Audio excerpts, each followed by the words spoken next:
এই মুহূর্তে দরকার বিচার আর সংস্কার, বিচার আর সংস্কার এই মুহূর্তে দরকার। মার্চ ফর ইউনিটিতে ছাত্র জনতার ঢল। 15 জানুয়ারির মধ্যে জুলাই বিপ্লবের ঘোষণাপত্র প্রকাশের দাবি। ফ্যাসিবাদের বিরুদ্ধে লড়াই অব্যাহত রাখার ঘোষণা। সীমান্ত রক্ষায় পিছপা হবে না ঢাকা। ভারতের হুঙ্কারের পাল্টা জবাব দিতে প্রস্তুত বাংলাদেশ, বললেন স্বরাষ্ট্র উপদেষ্টা। বৈদেশিক সম্পর্ক নিয়ে সজাগ অন্তর্বর্তী সরকার। এবং নতুন বছরে নতুন প্রত্যাশা। সূর্যাস্তের মধ্য দিয়ে বিদায় নিল ঘটনাবহুল 2024। কক্সবাজার ও পতেঙ্গা সমুদ্র সৈকতে পর্যটকের ঢল, নিরাপত্তা জোরদার।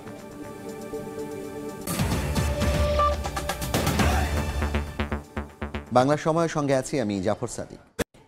15 জানুয়ারির মধ্যে জুলাই বিপ্লবের ঘোষণাপত্র প্রকাশের দাবি জানিয়েছে বৈষম্য বিরোধী ছাত্র আন্দোলন ও জাতীয় নাগরিক কমিটি। একই সঙ্গে ফ্যাসিবাদের বিরুদ্ধে লড়াই অব্যাহত রাখার প্রত্যয় ব্যক্ত করেছেন নেতারা। কেন্দ্রীয় শহীদ মিনারে মার্চ ফর ইউনিটিতে একথা বলেন অভ্যুত্থানের নেতৃত্বে থাকা নেতারা। কর্মসূচিতে অংশ নিতে সোমবার রাত থেকেই শহীদ মিনারে জড়ো হতে থাকেন বৈষম্য বিরোধী ও নাগরিক কমিটির নেতাকর্মীরা। মঙ্গলবার সকাল থেকে বিপ্লবীদের পদচারণায় মুখর হয়ে ওঠে শহীদ মিনার প্রাঙ্গণ। দুপুরের আগেই জনতার স্রোতে ভরে ওঠে শহীদ মিনার এলাকা। মার্চ ফর ইউনিটিতে অংশ নেন জুলাই বিপ্লবে আহত ও শহীদ পরিবারের সদস্যরাও। বক্তব্যে নেতারা বলেন, আগামী 15 জানুয়ারির মধ্যে বিপ্লবের ঘোষণাপত্র প্রকাশ করতে হবে অন্তর্বর্তী সরকারকে। নতুন রাজনৈতিক বন্দোবস্ত নিশ্চিত না হওয়া পর্যন্ত ঘরে ফিরবেন না বলে জানান তারা।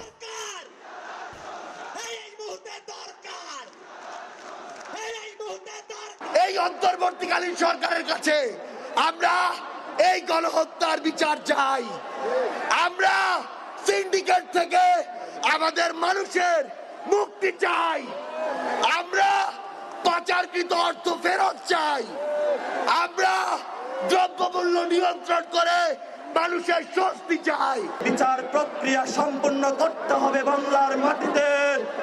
খুনি হাসিনাকে বাংলার মাটিতে এনে বিচারিক প্রক্রিয়ার মধ্য দিয়ে বাংলাদেশে আওয়ামী লীগকে একটি বিচারের প্রক্রিয়ার মধ্য দিয়ে তাদেরকে খুনের দায়ে জনগণের সামনে উপস্থাপন করে নিষিদ্ধের প্রক্রিয়ায় আমাদেরকে যেতে হবে ইনশাআল্লাহ।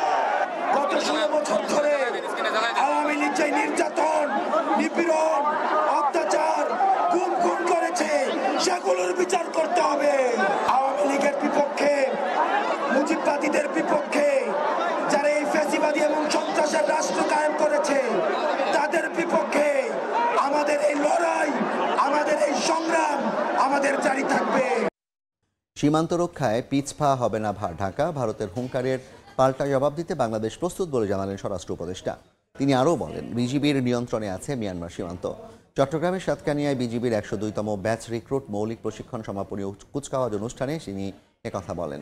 এর আগে স্বরাষ্ট্র উপদেষ্টার উপস্থিতিতে শপথ নেন বিজিবির 695 জন নবীন সৈনিক।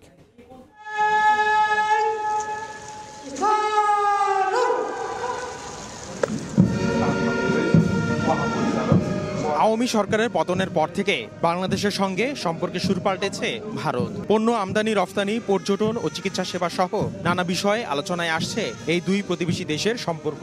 বাংলাদেশের অভ্যন্তরীণ বিষয়ে ভারতের হস্তক্ষেপকে কৌশলগতভাবে সামলানোর কথা জানিয়েছেন স্বরাষ্ট্র উপদেষ্টা মোহাম্মদ জাহাঙ্গীর আলম চৌধুরী। মঙ্গলবার চট্টগ্রামের সাতকানিয়ায় বিজিবির 102তম ব্যাচ রিক্রুট মৌলিক প্রশিক্ষণ সমাপনী কুচকাওয়াজ অনুষ্ঠান শেষে সাংবাদিকদের প্রশ্নের জবাবে স্বরাষ্ট্র উপদেষ্টা বলেন, ভারতের হুঙ্কারের জবাবে বাংলাদেশের প্রতি হুঙ্কার দিতে প্রস্তুত। বিজিবিকে অর্ডার করা হয়েছে তারা যেন কোনো সময় কোনো অবস্থায় পিঠ না দেখায়, বুকটা পিছনে দেখায়। কি হুঙ্কার দিচ্ছে এবং কি হুঙ্কার তারাও কিন্তু কোনো যারা যে ধরনের হুঙ্কার দিচ্ছে আমরাও কিন্তু এর চেয়ে বেশি প্রতিউত্তর দিচ্ছি। পাশাপাশি মিয়ানমার সীমান্ত সম্পূর্ণভাবে বিজিবির নিয়ন্ত্রণে আছে বলে দাবি করেন স্বরাষ্ট্র উপদেষ্টা।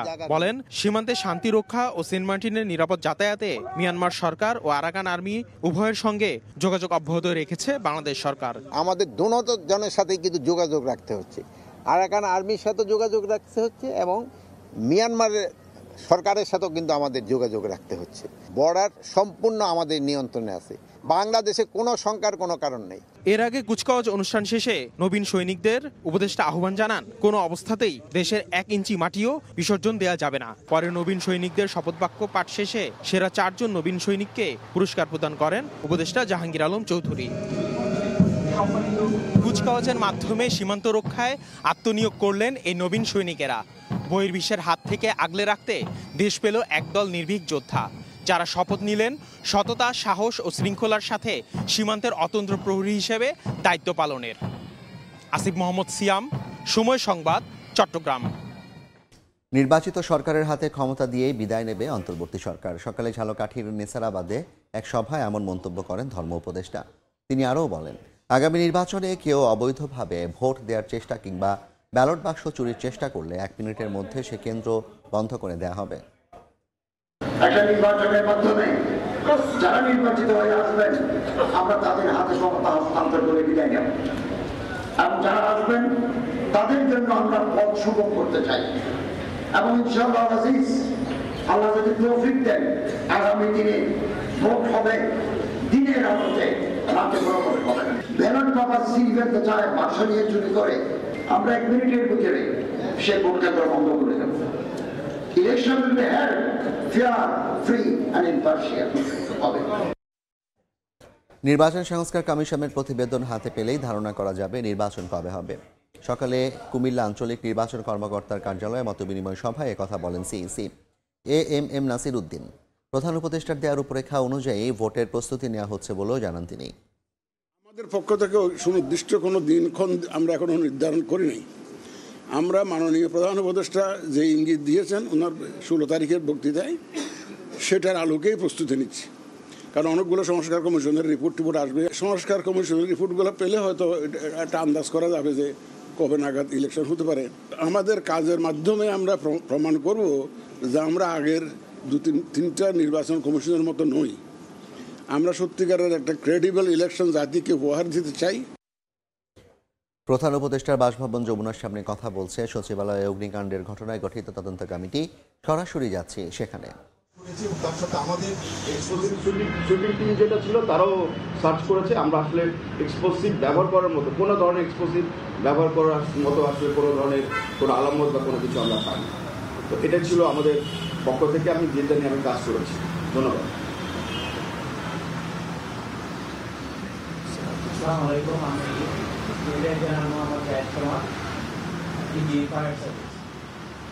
আপনারা অলরেডি ফায়ারের সূত্রপাতের বিবরণগুলি শুনেছেন। তো ফায়ার সার্ভিসের আমাদের প্রথম যে 3টা দল অগ্নিকাণ্ডের সাথে সম্পৃক্ত হয়, এর মধ্যে 7 নম্বর ভবনের পশ্চিম অংশে 6ষ্ঠ তলার সিঁড়িতে একটা 52 এবং মধ্যমানের সিঁড়িতে একটা 58 এবং পূর্বাংশের সিঁড়িতে 2টা 7 গড়িয়া দ্বারা ফায়ার সার্ভিস শুরু করে। আপনারা ইতিমধ্যেই জেনেছেন যে ফায়ারটা পূর্ণ বিকশিত অবস্থায় ছিল, অর্থাৎ খুবই ডেভেলপড অবস্থায় ছিল। এবং আমাদের ফায়ার ফাইটার টিম যখন সিঁড়িতে পৌঁছায়, তখন যে করিডোর ছিল, করিডোরগুলিতে আপনার ফায়ারটা বিকশিত অবস্থায় থাকার কারণে, খুবই ডেভেলপড অবস্থায় থাকার কারণে আগুনের তাপমাত্রা ছিল 40। এর মধ্যে আমাদের ফায়ার ফাইটার থেকে কাজ করতে হয়েছে। পাশাপাশি আমাদের বিভিন্ন স্টেশন থেকে আমাদের ইউনিটগুলি মুভ করেছিল। এর মধ্যে স্পেশাল গাড়ি যেটাকে বলা হয়, যেগুলি উঁচু মৌলিক গাড়ি, সেগুলি প্রবেশিক কিছুটা সীমাবদ্ধতা ছিল। পরে আমরা দক্ষিণ দিক থেকে 2টো গাড়ি সচিবালয়ের 7 নম্বর ভবনের সামনে স্থাপন করতে সমর্থ হই। এতে আমাদের কিছুটা সময় চলে যায়। But in the mean time ওই সময়ের মধ্যে আমাদের ফায়ার ফাইটাররা গতানুগতিক পদ্ধতিতে সিঁড়ির মধ্যে দিয়ে পানি ডেলিভারি হোস নিয়ে পানি সাপ্লাই দিয়ে তারা ফায়ার ফাইট করছিল। একটা জিনিস উল্লেখ যে প্রতিটা ফ্লোরে 4টা করে কলাপসিবল গেট ছিল, উচ্চ তাপমাত্রা ছিল। এই অবস্থায় আমাদের ফায়ার ফাইটার থেকে কলাপসিবল গেটগুলি কেটে কেটে সামনের দিকে, যেহেতু আমার করিডোরের মধ্যে একটা টানেল ইফেক্ট ছিল, যেখানে অত কোথাও বের হওয়ার জায়গা না থাকলে তাপমাত্রাটা ওখানের মধ্যেই সীমাবদ্ধ ছিল। সরাসরি যুক্ত ছিলাম রাষ্ট্র অতিথি ভবন যমুনা থেকে। 365 দিনের আনন্দ বেদনা গল্পগাথা নিয়ে বিদায় নিল 2024 সালের শেষ সূর্য। সেই বিদায়ক্ষণকে স্মরণীয় করে রাখতে পর্যটকদের ঢল নামে বিশ্বের দীর্ঘতম সমুদ্র সৈকত কক্সবাজারের সাগর তীরে। সূর্য ডুবে যাওয়ার সঙ্গে সঙ্গেই প্রাপ্তি আর অপ্রাপ্তির হিসাব নিয়ে বিদায় নেয় আরও একটি বছর। মোহাম্মদ ফরাজের ক্যামেরায় বিস্তারিত জানাচ্ছেন সুজাউদ্দিন রুবেল। মঙ্গলবার বিকেল 5টা কক্সবাজার সাগর তীরে 2024-এ শেষ আলো ছড়াচ্ছে আগুন রাঙা সূর্য। গোধূলি রং মেখে আস্তে আস্তে করে বিলীন হচ্ছে শীতের শান্ত সাগরে। সবার নজর সূর্যের দিকে। কেউ বালিয়াড়ির বুকে এঁকে দিচ্ছে বিদায় 2024, স্বাগত 2025। আবার কেউ কেউ মুঠোফোনে বন্দি করছেন মুহূর্ত।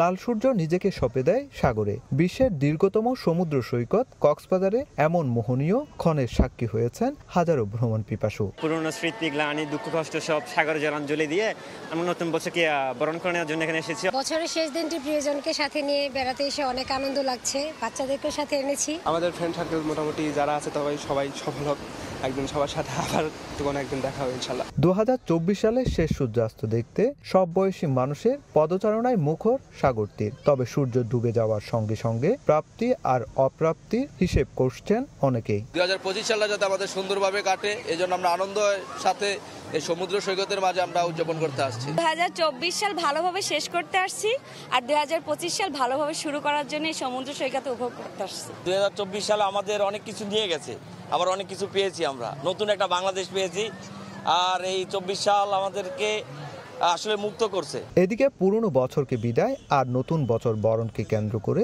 নেওয়া হয়েছে কয়েক স্তরের নিরাপত্তা বলয়। আসন্ন যে 31st নাইট যে উদযাপন হবে, এটার বিষয়ে আমাদের যে টহল পরিকল্পনা এবং হচ্ছে সার্বিক যে নিরাপত্তা ব্যবস্থা, এটা আমাদের জন্য একটা নির্দেশনা রয়েছে। সেই নির্দেশনা মোতাবেক আমরা এই দুপুর থেকেই আমাদের যে রোবাস্ট পেট্রোল, এটা আমরা চালু করেছি এবং হচ্ছে শহরের বিভিন্ন পয়েন্টে আমরা তল্লাশি পরিচালনা করছি। 31st নাইটকে কেন্দ্র করে কক্সবাজার সৈকতে ভিড় করে দেশি বিদেশি পর্যটক।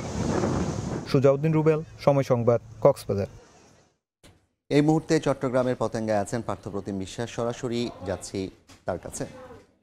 পার্থ, বছরের শেষ সূর্যাস্ত দেখতে চট্টগ্রামের পতেঙ্গা সমুদ্র সৈকতে দুপুরের পর থেকে বিকেল পর্যন্ত আমরা দেখেছি সাধারণ মানুষের ছিল উপচে পড়া ভিড়। তবে প্রশাসনের যেহেতু নিয়ম রয়েছে আজকে 6টার মধ্যেই পতেঙ্গা সমুদ্র সৈকত খালি করতে হবে, আমরা দেখেছি সন্ধ্যার হওয়ার পর থেকেই কিন্তু সাধারণ মানুষজন তাদের যে গন্তব্য, তারা যেখান থেকে এসেছেন সেসব জায়গায় কিন্তু তারা ফিরে যাচ্ছেন। এই মুহূর্তে বলা যায় চট্টগ্রামের পতেঙ্গা সমুদ্র সৈকত কিন্তু এখন অনেকটাই কিন্তু খালি হয়ে গেছে। তবে দুপুরের পর থেকে আমরা দেখেছি যেহেতু 2024 শেষ সূর্যাস্ত দেখার জন্য আসলে বিভিন্ন বয়সী মানুষের পদচারণায় কিন্তু এই চট্টগ্রামের পতেঙ্গা সমুদ্র সৈকত কিন্তু ভিড় ছিল। আমরা দেখেছি ছোট ছোট শিশুরা তাদের পিতামাতার হাত ধরে এখানে এসেছেন, বন্ধুরা এখানে এসেছেন শুধুমাত্র বছরের যে শেষ সূর্যাস্ত সেটি দেখার জন্য, সেটি উপভোগ করার জন্য। অনেকেই আমরা দেখেছি নৌকা করে ঘুরেছেন, স্পিড বোটে করে চট্টগ্রামের পতেঙ্গা সমুদ্র সৈকতের যে আনন্দ, সেই আনন্দটুকু তারা কিন্তু উপভোগ করেছেন। অনাবিল যে সৌন্দর্য রয়েছে সেটিও কিন্তু তারা উপভোগ করেছেন, সেটি কিন্তু আমরা দেখেছি। আসলে রাজনৈতিক, সামাজিক, অর্থনৈতিক, সাংস্কৃতিক, শিক্ষা সহ বিভিন্ন ক্ষেত্রে 2024 একটি ঘটনাবহুল বছর। ব্যক্তি, জাতীয়, আন্তর্জাতিকভাবে চড়াই উত্তরায় আর নানা চ্যালেঞ্জের মধ্য দিয়ে গেছে পুরো সময়। এবং 2024 সালে ছাত্র জনতার যে অভূতপূর্ব অভ্যুত্থানের মধ্য দিয়ে আওয়ামী লীগের প্রায় 16 বছরের শাসনের পতন হয়েছে এবং কোটা সংস্কার আন্দোলন বা জুলাই আগস্ট আন্দোলন অথবা ছাত্র জনতার অভ্যুত্থান 2024 সালে বাংলাদেশের সবচেয়ে বেশি কিন্তু আলোচিত একটি বিষয় ছিল। সেক্ষেত্রে আরও নানা কারণে কিন্তু এই 2024 সাল কিন্তু আলোচনার মধ্যে ছিল। তবে এই 2024 সাল বছরের আজকে শেষ দিন, শেষ সূর্য অস্তমিত হয়েছে। নতুন বছর যাতে সবাই ভালো করে শুরু করতে পারে, নতুন বছর যাতে সবার মধ্যে ভালো যায়, সেজন্য আমরা দেখেছি সবাই সেই প্রত্যাশাটুকুই করেছেন যাতে সবাই আনন্দে কিন্তু তাদের যে জীবন, সেই জীবন যাতে কাটাতে পারে। সেই জন্যই কিন্তু এই চট্টগ্রামের পতেঙ্গা সমুদ্র সৈকতে আমরা দেখেছি আজকে দুপুরের পর থেকে বেলা যত বেড়েছে মানুষের আনাগোনাও কিন্তু, উপস্থিতিও কিন্তু ঠিক ততটাই কিন্তু ছিল। তবে যেহেতু 31st নাইটে উন্মুক্ত স্থানে কিংবা পতেঙ্গা সমুদ্র সৈকতে কোনো কিছু অনুষ্ঠানের সুযোগ নেই কিংবা আইন শৃঙ্খলা রক্ষাকারী বাহিনী নিষেধাজ্ঞা রয়েছে, সেই কারণে 6টার মধ্যে কিন্তু চট্টগ্রামের পতেঙ্গা সমুদ্র সৈকত ছেড়ে দেওয়ার অনুরোধ জানিয়েছেন তারা। তো এই ছিল আমার কাছে এখনো পর্যন্ত চট্টগ্রামের পতেঙ্গা সমুদ্র সৈকত থেকে এখানকার সর্বশেষ খবর। সরাসরি যুক্ত ছিলাম চট্টগ্রামের পতেঙ্গা সমুদ্র সৈকত থেকে। রংপুর বিভাগের 8 জেলার 1939টি রেল ক্রসিংয়ের মধ্যে গেট ও গেটম্যান রয়েছে মাত্র 413টিতে। বাকি 1500-র বেশি ক্রসিং পুরোপুরি অরক্ষিত। এতে রেল ক্রসিংগুলো পরিণত হয়েছে মৃত্যু ফাঁদে। স্থানীয়দের অভিযোগ, বারবার অভিযোগ করার পরও মিলছে না কোনো সমাধান। তবে শিগগিরই ব্যবস্থা নেওয়ার গতানুগতিক আশ্বাস রেল কর্তৃপক্ষের। শাকিল মাহমুদের ছবিতে নাজমুল ইসলাম নিশাতের রিপোর্ট। লালমনিরহাট রেলওয়ে ডিভিশনের এরকম অসংখ্য রেল ক্রসিং রয়েছে যেখানে কোনো গেট নেই, এমনকি কোনো গেটম্যানও নেই। ফলে প্রতিনিয়ত এসব রেল ক্রসিংয়ে দুর্ঘটনা ঘটলেও কর্তৃপক্ষ দীর্ঘ সময়েও কোনো ব্যবস্থা গ্রহণ করেনি। লালমনিরহাট রেলওয়ে ডিভিশনে ৫৪০ কিলোমিটার রেলপথে রেল ক্রসিংয়ের সংখ্যা ১,৯৩৯টি। এর মধ্যে মাত্র ৪১৩টিতে রয়েছে গেট ও গেটম্যান। ১১৬৬টি ক্রসিংয়ে গেট থাকলেও নেই গেটম্যান, আর ৩৬০টি উন্মুক্ত। হাজার হাজার লক্ষ লক্ষ কোটি টাকা লোপাট হতে দেখেছি রেল খাতে। রেল ক্রসিং এ কয় টাকা খরচ হবে আমরা জানি যে কয়েক লক্ষ টাকা মতো খরচের ব্যাপার আছে। তার জন্য এখানে রেল ক্রসিং গুলো রেল গেট বসায়, লোকবল নিয়োগ দেয়। কোনো রেল ক্রসিং এ শুধু সাইনবোর্ড ঝুলিয়ে দায় সেরেছে রেলওয়ে কর্তৃপক্ষ। অরক্ষিত এসব রেল ক্রসিং এ প্রায় দুর্ঘটনা ঘটছে। স্থানীয়দের অভিযোগ, রেলওয়ে কর্তৃপক্ষকে বারবার জানালেও কোনো সমাধান মেলেনি। রিক্সা ভ্যান এদিক দিয়ে খুব অ্যাক্সিডেন্ট হয় এখানে শীতকালে। দেখাও যায় না গাছপালার জন্য ট্রেন কত দূরে আছে, দেখে যে সিগন্যাল নিয়ে যাবে এরকমও পাওয়া যায় না। অনেক সময় শীতকালে কুয়াশা থাকে। প্রতিটা মুহূর্ত গার্জিয়ানদের একটা ভয় থাকে জায়গাটাকে নিয়ে। এই জায়গাটা একটা গেটের খুব প্রয়োজন। এখানে কেউ খোঁজও নেয় না বা এখানে কারো কোনো গুরুত্ব নেই। তবে শিগগিরই ব্যবস্থা নেওয়ার আশ্বাস রেল কর্তৃপক্ষের।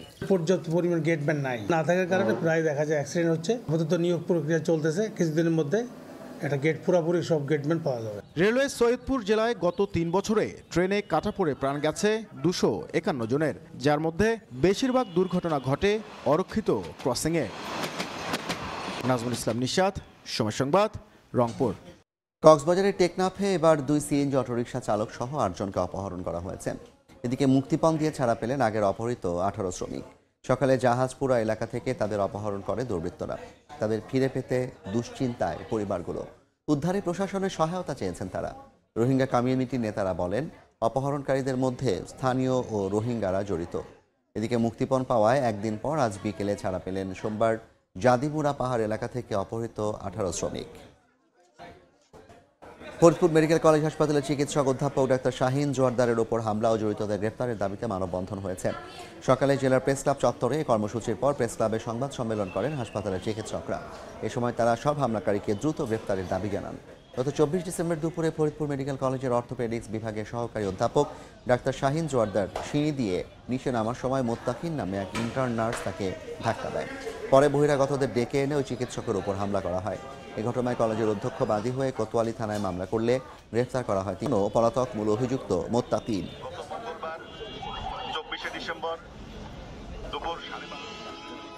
গাইবান্ধায় খালবিল সহ উন্মুক্ত জলাশয় থেকে মাছ শিকার করা হচ্ছে নিষিদ্ধ চায়না দুয়ারি জাল দিয়ে।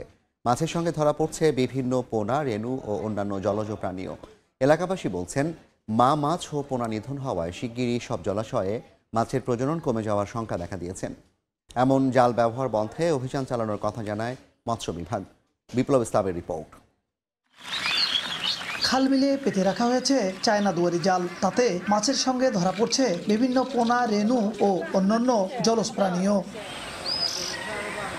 গাইবান্ধার বেশিরভাগ খালবিল ও নদীতে নিষিদ্ধ চায়না জাল বা চায়না দুয়ারি জাল দিয়ে মাছ ধরছেন মৎস্যজীবীরা। দিনের পর দিন এভাবে মাছ শিকার করায় কমে এসেছে নদী ও বিলে মাছের প্রজনন। চায়না জালের মাছ যা আছে আপনার পোনা পর্যন্ত শেষ করে ফেলায়। এই যে ঠুসি চায়না জাল, এই মাছগুলো শেষ করে ফেলেছে। এই যে জালগুলি চায়নার জালের জন্য সব মাছ কমিয়েছে। তবে নিষিদ্ধ এ জাল ব্যবহার বন্ধে অভিযান চালানোর কথা জানায় মৎস্য বিভাগ। আমরা অভিযান চলছে, চলমান এই অভিযানটা আরো জোরদার করা হবে। সচেতনতামূলক সভা চলছে, আমরা ওই জেলেদেরকে প্রতিনিয়ত এগুলো বলতেছি। মৎস্য বিভাগের তথ্য মতে গাইবান্ধায় ২২৪টি বিল, ৪২টি খাল ও ৬টি বড় নদী সহ ২৯টি মৎস্য অভয় আশ্রম রয়েছে। জেলায় বাৎসরিক মাছের উৎপাদন ৪৬,৮৫০ মেট্রিক টন। বিপ্লব ইসলাম, সময় সংবাদ, গাইবান্ধা। নবরূপ সাজছে চট্টগ্রামের পতেঙ্গা সমুদ্র সৈকত। জঞ্জাল ছড়িয়ে দৃষ্টিনন্দন করতে প্রথমবারের মতো যৌথভাবে কাজ করছে ৩ সংস্থা। এরই মধ্যে ১ কিলোমিটার এলাকা সেজেছে বর্ণিল রূপে। সৌন্দর্য বর্ধনের কাজ শেষ হতে লাগবে আরও ১-১.৫ বছর। এছাড়া সৈকতকে আন্তর্জাতিক মানের ট্যুরিস্ট স্পটে রূপান্তর করা হবে বলে জানান সিটি মেয়র। বিস্তারিত জানাচ্ছেন পার্থপ্রতিম বিশ্বাস। যত্রতত্র দোকানপাট ও অবৈধ স্থাপনার কারণে সৌন্দর্য হারিয়েছিল ৫ কিলোমিটার দীর্ঘ পতেঙ্গা সমুদ্র সৈকত। শুধু তাই নয়, দখলে শুরু হয়ে পড়েছিল সরকারিভাবে নির্মিত ওয়াকওয়েও। নানা অব্যবস্থাপনায় সৈকত থেকে মুখ ফিরিয়ে নিচ্ছিল পর্যটকরা। দেরিতে হলেও পর্যটন স্পটটি রক্ষায় যৌথভাবে এগিয়ে এসেছে জেলা প্রশাসন, সিটি কর্পোরেশন ও চট্টগ্রাম উন্নয়ন কর্তৃপক্ষ। বসানো হয়েছে দৃষ্টিনন্দন বাতি, তৈরি করা হয়েছে বাগান, সবুজায়ন ও পরিচ্ছন্নতায় দেয়া হচ্ছে বিশেষ গুরুত্ব, তৈরি হচ্ছে প্রাণ ভরে শ্বাস নেওয়ার পরিবেশ। সৈকত সংলগ্ন আউটার রিং রোডের অপর পাশে পর্যটন জোন গড়ে তুলতে জমি অধিগ্রহণে গৃহায়ন ও গণপূর্ত মন্ত্রণালয়ের অনুমোদন চেয়ে চিঠি দিয়েছে সিডিএ। পর্যটন স্পটটিকে আরও আকর্ষণীয় করার পাশাপাশি সুযোগ সুবিধা বাড়াতে এরই মধ্যে নতুন রূপে সেজেছে সৈকতের 1 কিলোমিটার এলাকা। পুরো কাজ শেষ হতে লাগবে আরও 1-1.5 বছর। বাগানগুলো করছি এবং দোকানগুলো সরিয়ে পর্যায়ক্রমভাবে একটা জায়গায় অস্থায়ীভাবে তার দোকানগুলো করবে, একটা জায়গায় নিয়ে যাচ্ছি। আর ম্যাক্সিমাম ওপেন স্পেস যাতে ক্রিয়েট হয়, এবং এখানে জানেন যে আপনি সিকিউরিটি নাই, লাইট নাই, লাইটিং ছিল না, এই লাইটগুলো থাকবে, সিকিউরিটি থাকবে, ব্লকে রং করছি আমরা, এবং মানুষ যাতে ওপেনলি হাঁটতে পারে 1 কিলোমিটার। পতেঙ্গা সমুদ্র সৈকতকে আন্তর্জাতিক মানের পর্যটন স্পটে রূপান্তরের কাজ চলছে বলে জানান সিটি মেয়র। কোঅর্ডিনেশনটা খুবই চমৎকার, সবাই মিলে পতেঙ্গাকে আমরা সাজাতে পেরেছি। সন্ধ্যার পরে লাইটগুলো জ্বলবে। সিটি কর্পোরেশন থেকে এবং আরেকটি সংস্থা সবাই মিলে আমরা কিছু বিন এখানে দিয়েছি, যাতে করে ময়লা সেগুলো বাইরে না ফেলে। আগামীতে পতেঙ্গা সমুদ্র সৈকত রক্ষণাবেক্ষণে অপারেটর নিয়োগ দেওয়ার চিন্তা করছে চট্টগ্রাম উন্নয়ন কর্তৃপক্ষ। পার্থপ্রতিম বিশ্বাস, সময় সংবাদ, চট্টগ্রাম। কুড়িগ্রামের চরাঞ্চলে ব্যাপক পরিসরে সরিষা আবাদ হচ্ছে। বন্যার পর বোরো চাষের আগে কম খরচে এ তেলবীজ উৎপাদন করছেন তারা। তবে সরকারি প্রণোদনা সহ উন্নত বীজ ও প্রযুক্তির মাধ্যমে সরিষার আবাদ বৃদ্ধি করা গেলে আরও বেশি লাভবান হওয়া যাবে বলছেন কৃষক। জামিল মিয়ার ছবিতে বাদশা সৈকতের রিপোর্ট। বিস্তীর্ণ জমিতে হলুদের সমারোহ। হলুদ ফুলের উপর সূর্যের আলো পড়লে চোখ ধাঁধিয়ে যায়। কুড়িগ্রামের 4.5 শতাধিক চরের বেশিরভাগ জমিতে এখন আবাদ হচ্ছে সরিষা। বন্যার পর বোরো চাষের আগে কম খরচে এ তেলবীজ উৎপাদন করছেন তারা। তবে সরকারি প্রণোদনা সহ উন্নত বীজ ও প্রযুক্তির মাধ্যমে সরিষার আবাদ বৃদ্ধি করা গেলে আরও বেশি লাভ হতো জানান কৃষক। পানি যখন সরিয়ে যায় আশ্বিন কার্তিক মাসে, তখন আমন ধান আবাদ করার সময় থাকে না, তখন শুধু এই সরিষা শস্য উৎপাদন করা হয়। অধিকাংশ চরে সরিষার আবাদ হয়, আর এই আবাদটা খুব কম খরচে আমরা ফলাতে পারি। আবাদ করি হিসেবে সরকারি কোনো প্রণোদনা পাই না আমরা। এগুলা কৃষি মন্ত্রণালয় কিছু দিত যদি আমাদের, তারা মোটামুটি ভাবে ভালো ফলন করা যেত। কৃষি বিভাগ বলছে এবছর দেরিতে বৃষ্টি ও বন্যা হওয়ায় চরাঞ্চলগুলোতে সরিষার আবাদ বিলম্বিত হয়। এতে লক্ষ্যমাত্রার চেয়ে আবাদ কিছুটা কম হলেও আলু সহ অন্যান্য ফসলের চাষ বৃদ্ধি পাবে। একটি ফসল কমে গেলেও আরেকটি ফসল আমাদের বৃদ্ধি হয়েছে। আমাদের উৎপাদনের দিক থেকে এটি কোনোভাবেই খারাপ না, আমাদের বরঞ্চ আমাদের এখানকার কৃষক আলু চাষ করে তারা অতিরিক্ত অর্থ উপার্জন করবে। কৃষি বিভাগের তথ্য মতে চলতি মৌসুমে কুড়িগ্রামে 28,000 হেক্টর জমিতে সরিষা চাষের লক্ষ্যমাত্রা নির্ধারণ করা হলেও আবাদ হয়েছে 25,635 হেক্টর জমিতে। বাদশা সৈকত, সময় সংবাদ, কুড়িগ্রাম। বাংলা সময়ের শীর্ষ সংবাদগুলো জানিয়ে দিচ্ছি আরেকবার। এই মুহূর্তে দরকার বিচার আর সংস্কার, বিচার আর সংস্কার এই মুহূর্তে দরকার। মার্চ ফর ইউনিটিতে ছাত্র জনতার ঢল। 15 জানুয়ারির মধ্যে জুলাই বিপ্লবের ঘোষণাপত্র প্রকাশের দাবি। ফ্যাসিবাদের বিরুদ্ধে লড়াই অব্যাহত রাখার ঘোষণা। এবং সীমান্ত রক্ষায় পিছ পা হবে না ঢাকা। ভারতের হুঙ্কারের পাল্টা জবাব দিতে প্রস্তুত বাংলাদেশ, বললেন স্বরাষ্ট্র উপদেষ্টা। বৈদেশিক সম্পর্ক নিয়ে সজাগ অন্তর্বর্তী সরকার।